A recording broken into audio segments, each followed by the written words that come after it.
5 activos. No 5 activos que simplemente sufren una caída temporal.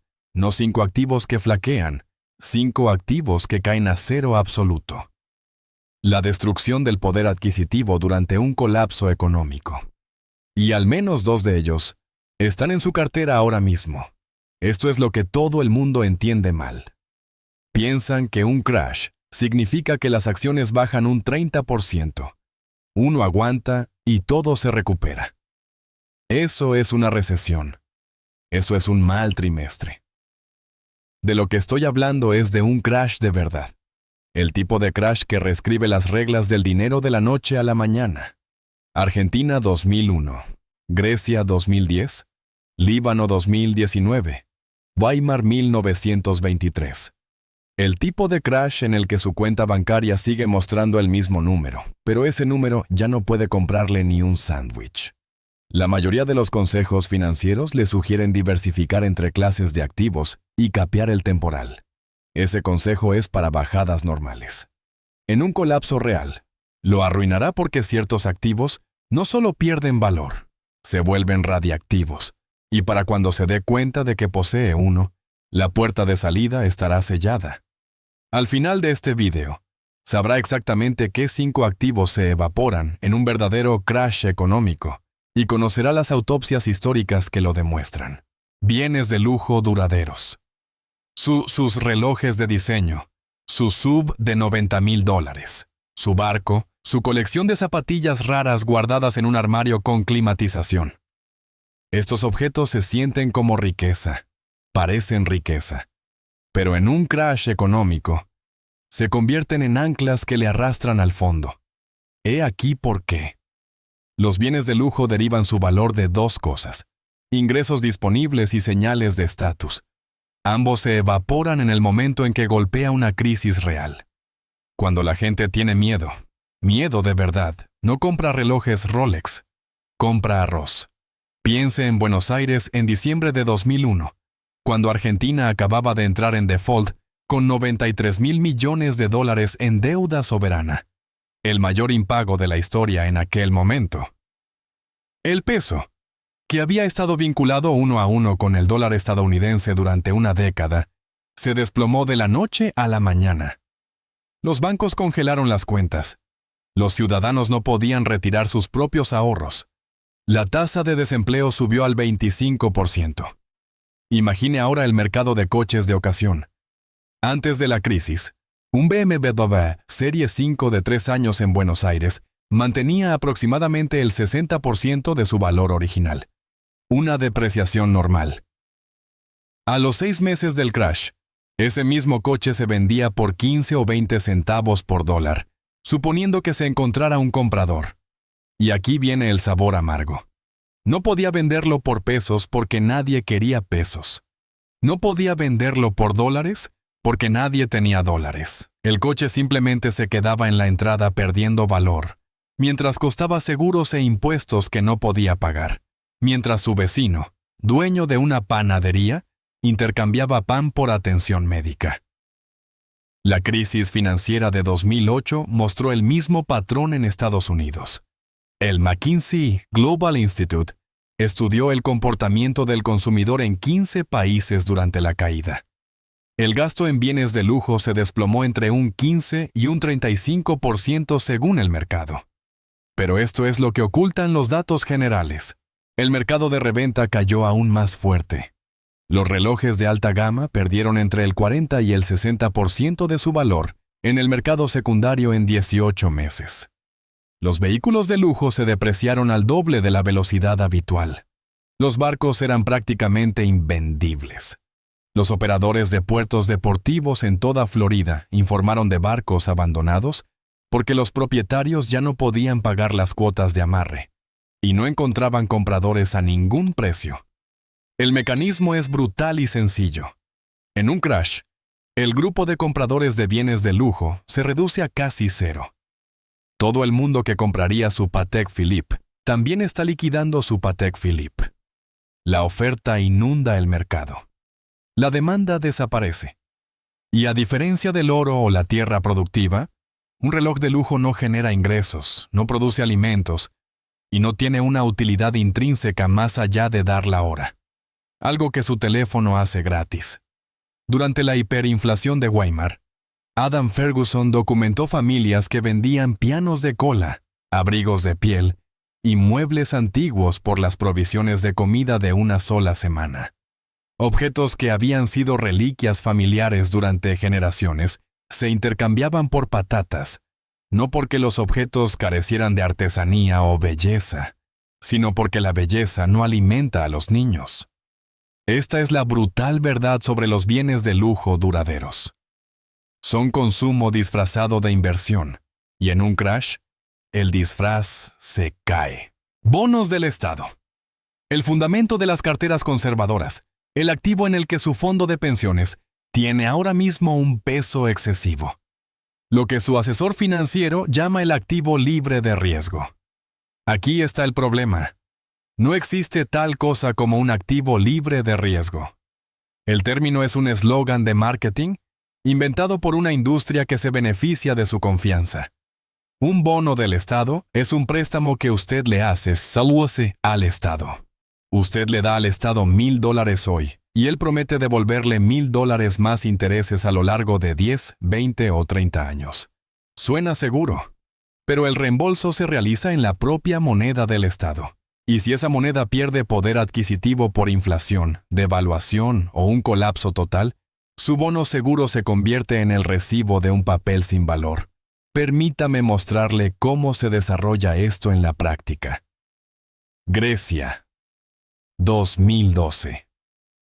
Los bonos del Estado griego se sometieron a lo que llamaron una reestructuración. En realidad, fue una quita forzosa. Los tenedores de bonos privados, fondos de pensiones, jubilados y pequeños inversores perdieron el 53,5% del valor nominal de sus bonos de la noche a la mañana. No de forma gradual, no a lo largo de décadas. Un solo anuncio aniquiló más de la mitad de su inversión. Los ciudadanos griegos, a quienes se les había dicho toda la vida que los bonos del Estado eran el lugar más seguro para su patrimonio, vieron cómo sus ahorros para la jubilación se reducían a la mitad por decreto. Pero Grecia fue una reestructuración formal. El método más común y traicionero es el impago silencioso. Eso es lo que ocurrió en Estados Unidos tras la Segunda Guerra Mundial y lo que está volviendo a ocurrir en silencio ahora mismo. Después de 1945, la deuda de Estados Unidos en relación con el PIB alcanzó el 119%. El gobierno no dejó de pagar. No subió los impuestos lo suficiente como para saldar la deuda. En su lugar, mantuvo los tipos de interés por debajo de la tasa de inflación durante más de una década. Si usted compró un bono del Tesoro a 10 años, en 1945 con un rendimiento del 2,5% y la inflación promedió el 6% anual, perdió un 3,5% de su poder adquisitivo cada año. Después de una década, su bono seguro había perdido cerca de un tercio de su valor real. El Estado le devolvió cada céntimo que le debía. Simplemente, el dinero ya no podía comprar lo que compraba antes. Esto es represión financiera. Y es el manual estándar para cualquier gobierno endeudado en la historia. El colapso de los bonos de Argentina en 2001 aniquiló 82,000 millones de riqueza de los bonistas. El default de Rusia en 1998 borró todo el mercado de bonos nacionales del país en una sola semana. Los bonos de Venezuela se volvieron papel mojado cuando el bolívar se desintegró. En todos los casos, las personas que poseían deuda pública segura fueron las primeras víctimas. He aquí el patrón. Los gobiernos emiten bonos para financiar gastos que no pueden permitirse mediante impuestos. Cuando la deuda se vuelve insostenible, tienen 3 opciones: un impago explícito, una reestructuración de la deuda, o inflar la moneda para que la deuda se reduzca en términos reales. Las 3 opciones destruyen al tenedor de bonos. La única pregunta es la velocidad: rápida y visible, o lenta e invisible. Los bonos a largo plazo son especialmente letales porque le dejan atrapado.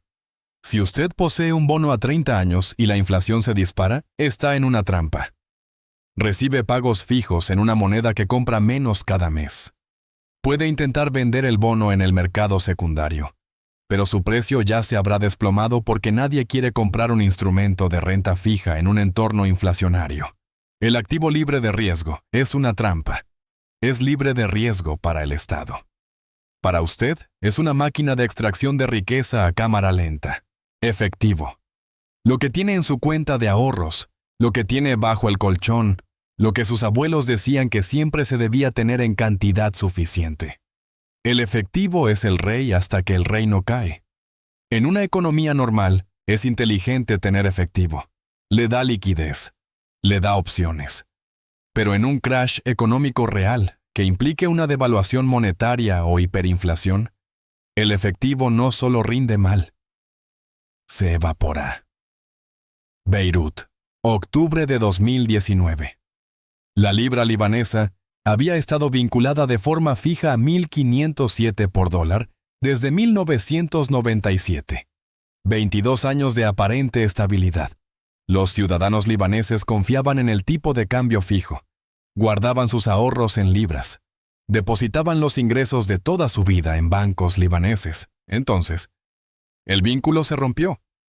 Para 2021, el tipo de cambio en el mercado negro alcanzó los 15.000 por dólar. Para 2023, superó los 89.000. Una familia con ahorros de 150 millones de libras, que al tipo de cambio antiguo equivalían a unos 100.000 dólares, poseía ahora el equivalente a 1.685 dólares. El mismo número en la cuenta, el 98,3% del poder adquisitivo desaparecido.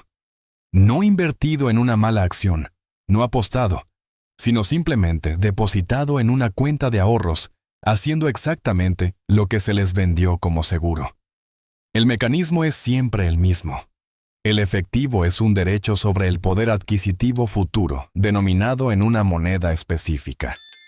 Si esa moneda colapsa, el derecho pierde su sentido. Usted tiene una entrada para una función que ha sido cancelada. Durante la hiperinflación de Weimar, los trabajadores cobraban 2 veces al día. No porque sus empleadores fueran generosos, sino porque su salario de la mañana no valía nada por la tarde. Un trabajador que recibía 1.000.000 de marcos al mediodía ya no podía comprar pan para la cena.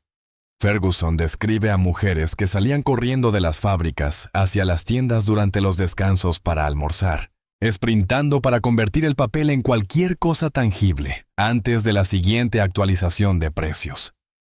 Venezuela, 2018. El bolívar perdió el 99,9% de su valor. Ciudadanos con ahorros de toda una vida en cuentas denominadas en bolívares fueron aniquilados financieramente. Los datos de la Reserva Federal de la crisis de 2008 muestran que incluso en Estados Unidos, aun sin hiperinflación, los ahorros en efectivo perdieron poder adquisitivo, cuando los tipos de interés reales se volvieron negativos. Un consumidor que mantuvo 100.000 dólares en una cuenta de ahorros de 2008 a 2015 apenas ganó un 0,5% de interés, mientras que la inflación real devoraba entre un 2 y un 3% anual. Perdió unos 15.000 dólares de poder adquisitivo, mientras el saldo de su cuenta apenas se movía. El efectivo no es riqueza. El efectivo es una representación de la riqueza medida en una unidad que el Estado controla. Y cuando el Estado necesita financiar déficits, librar guerras o pagar deudas, el valor de esa unidad es lo primero que sacrifica. Acciones de crecimiento especulativas. No todas las acciones. Permítame ser preciso. Las acciones productivas. Empresas con ventas reales. Exportaciones reales. Activos reales. Pueden sobrevivir a un crash e incluso prosperar en él. Pero hay una categoría de acciones que resulta absolutamente masacrada. Y es la categoría que dominó las carteras de 2020 a 2022. Acciones de crecimiento especulativas. Empresas sin beneficios, sin dividendos, sin activos tangibles y con modelos de negocio que dependen enteramente de capital barato y pronósticos optimistas. Estas acciones no solo caen durante un crash, se van a cero. Durante la crisis financiera de 2008, los datos de la B.S. muestran que más de 400 empresas que cotizaban en bolsa en Estados Unidos quebraron. No 400 empresas pequeñas y desconocidas, sino nombres importantes. Washington Mutual, la mayor quiebra bancaria en la historia de Estados Unidos. Lehman Brothers, $691 mil millones en activos desaparecidos. General Motors necesitó un rescate del gobierno para evitar la liquidación total. Los accionistas de las tres fueron completamente expropiados. Pero 2008 fue una crisis crediticia. En una crisis monetaria, la destrucción es aún más selectiva. Durante el colapso argentino de 2001, la Bolsa de Buenos Aires perdió más del 60% de su valor en dólares en pocos meses. Empresas que habían sido las favoritas de los inversores de mercados emergentes, telecos, startups tecnológicas, marcas de consumo, vieron cómo sus cotizaciones se hundían, no porque sus negocios fallaran, sino porque sus ingresos estaban denominados en una moneda que ya no funcionaba. El mercado de valores griego cayó un 92% desde su máximo de 2007 hasta su mínimo de 2012. Un 92%. Un inversor que tuviera 100.000 euros en acciones griegas en 2007 tenía 8.000 euros 5 años después. Y esos eran los supervivientes. Docenas de empresas griegas fueron retiradas por completo de la bolsa. Sus acciones literalmente no valían nada. He aquí el mecanismo. Las acciones especulativas se valoran sobre la base de beneficios futuros que aún no existen. En un crash, la tasa de descuento se dispara, lo que significa que el valor actual de esos hipotéticos beneficios futuros colapsa. Al mismo tiempo, el acceso al capital barato desaparece. Las empresas que quemaban dinero mientras esperaban ser rentables, de repente no pueden levantar una nueva ronda de financiación. Mueren. La lección de cada economía en crisis, Grecia, Argentina, Venezuela, incluso las décadas perdidas de Japón, es idéntica. Las empresas sin beneficios reales, flujo de caja real y capacidad productiva real son las primeras en ser destruidas. Son castillos construidos sobre nubes. Cuando el clima cambia, no queda nada debajo. Inmuebles apalancados. No los inmuebles en sí mismos. Los inmuebles, productivos, libres de cargas en un marco legal estable. Pueden ser un extraordinario depósito de valor. Pero los inmuebles apalancados, propiedades compradas con mucha deuda en un mercado que experimenta un colapso económico, son una máquina de destrucción de riqueza. He aquí por qué. Cuando usted compra una casa con una hipoteca, la casa no es suya. El banco posee la casa. Usted posee el capital propio.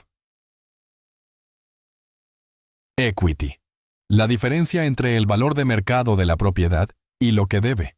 En un mercado normal, este capital crece a medida que paga el préstamo, y los valores inmobiliarios suben. Pero en un crash, ambos mecanismos se invierten simultáneamente. Los valores inmobiliarios caen. Su capital se reduce, pero su pago hipotecario no. Usted debe al banco la misma cantidad independientemente de lo que valga la casa. Si la propiedad cae por debajo de lo que debe, está bajo el agua. Debe más de lo que posee. Su activo tiene un valor negativo. En Estados Unidos, los precios de la vivienda cayeron una media del 33% a nivel nacional entre 2008 y 2012. En algunos mercados como Las Vegas, Phoenix o partes de Florida, la caída superó el 60%. Más de 10 millones de estadounidenses se encontraron bajo el agua con sus hipotecas. Entre 2007 y 2010, se iniciaron unos 3,8 millones de procesos de ejecución hipotecaria. Familias a las que se les había dicho que su hogar era su mayor inversión, vieron cómo se convertía en su mayor carga. Pero aquí está el detalle que revelan los datos de gasto de los consumidores de la Oficina de Estadísticas Laborales. No fue solo la pérdida de la casa, fue la cascada. Los propietarios que estaban bajo el agua no podían vender sin aportar efectivo el día del cierre. Efectivo que no tenían. No podían refinanciar porque la garantía valía menos que el préstamo. Estaban atrapados, realizando pagos por un activo que perdía valor mientras sus ingresos disminuían porque la economía se contraía.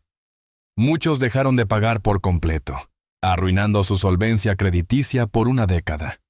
En Grecia, los valores inmobiliarios cayeron un 45% entre 2008 y 2017.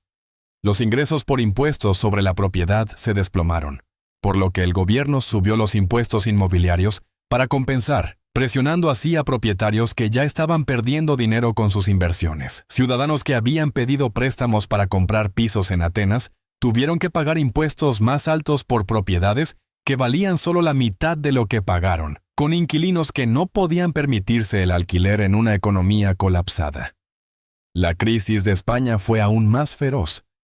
Entre 2007 y 2013, los precios inmobiliarios españoles cayeron un 37%. Más de 500,000 familias perdieron su hogar por ejecuciones hipotecarias.